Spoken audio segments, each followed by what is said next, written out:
شروع اللہ کے نام سے جو بڑا مہربان اور نہایت رحم کرنے والا ہے۔ السلام علیکم ورحمۃ اللہ وبرکاتہ۔ حضرت علی رضی اللہ تعالیٰ عنہ بیان کرتے ہیں، خدیجہ رضی اللہ تعالیٰ عنہ نے نبی صلی اللہ علیہ وآلہ وسلم سے زمانہ جاہلیت میں وفات پانے والے اپنے 2 بچوں کے بارے میں دریافت کیا تو رسول اللہ صلی اللہ علیہ وآلہ وسلم نے فرمایا وہ جہنم میں ہیں۔ راوی بیان کرتے ہیں جب آپ نے ان کے چہرے پر ناگواری کے اثرات دیکھے تو فرمایا اگر آپ ان دونوں کی جگہ دیکھ لیں تو آپ ان سے بغض رکھیں۔ انہوں نے عرض کیا اللہ کے رسول، آپ سے جو میری اولاد پیدا ہوئی ہے، آپ نے فرمایا جنت میں۔ پھر رسول اللہ صلی اللہ علیہ وآلہ وسلم نے فرمایا مومن اور ان کی اولاد جنت میں،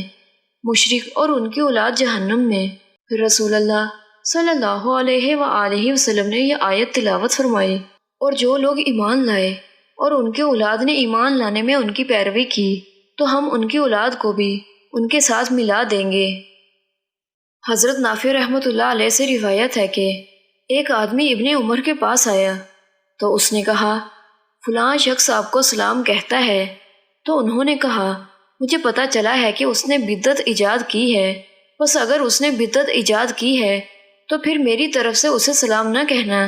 کیونکہ میں نے رسول اللہ صلی اللہ علیہ وآلہ وسلم کو فرماتے ہوئے سنا میری امت میں یا اس امت میں زمین میں دھنسنا، صورت مسخ ہو جانا یا آسمان سے پتھروں کی بارش ہونا ہوگا۔ حضرت ابو نضرہ سے روایت ہے کہ نبی صلی اللہ علیہ وآلہ وسلم کے ابو عبداللہ نامی صحابی بیمار ہو گئے تو ان کے ساتھی ان کی عیادت کے لیے آئے تو وہ رو رہے تھے۔ انہوں نے کہا آپ کیوں رو رہے ہیں؟ کیا رسول اللہ صلی اللہ علیہ وآلہ وسلم نے آپ سے یہ نہیں فرمایا اپنی مونچھیں کتراؤ، پھر اس پر قائم رہو حتیٰ کہ تم حوض کوثر پر مجھ سے آ ملو؟ انہوں نے کہا کیوں نہیں، ضرور فرمایا تھا،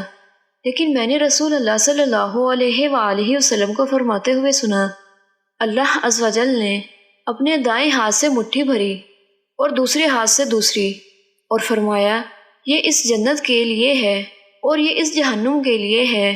اور مجھے کوئی پرواہ نہیں، جبکہ مجھے معلوم نہیں کہ میں ان دونوں مٹھیوں میں سے کس میں ہوں۔ پیارے ساتھیو، اللہ تعالی ہمیں آخرت کی مشکلات سے بچائے، آمین۔